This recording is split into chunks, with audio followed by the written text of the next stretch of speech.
দেশে এখনও শিশু অধিকার পুরোপুরি নিশ্চিত হয়নি। স্বাস্থ্য, শিক্ষা সহ নানা ক্ষেত্রে সুবিধা বঞ্চিত হচ্ছে বেশিরভাগ শিশু।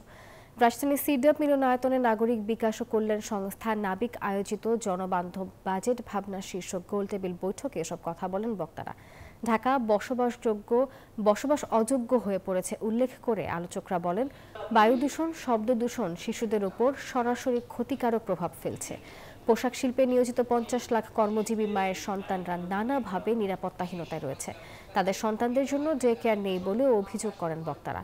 স্বাস্থ্য খাতের বাজেট নিয়ে বক্তারা বলেন, স্বাস্থ্য বাজেটে বরাদ্দকৃত অর্থ সাধারণ মানুষের চিকিৎসা সেবায় পুরোপুরি ব্যবহার করা যাচ্ছে না। দুর্নীতির কারণে সুফল পাচ্ছেন না রোগীরা। এখনও জেলা শহরের হাসপাতালগুলোতে ভালো স্বাস্থ্যসেবা নিশ্চিত করা যায়নি। ভালো মানের চিকিৎসকও থাকে না।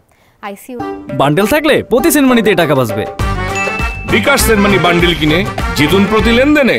অনেক হাসপাতালে এসব সমস্যা চিহ্নিত করে বাজেট প্রণয়ন করার পরামর্শ দেন বক্তারা।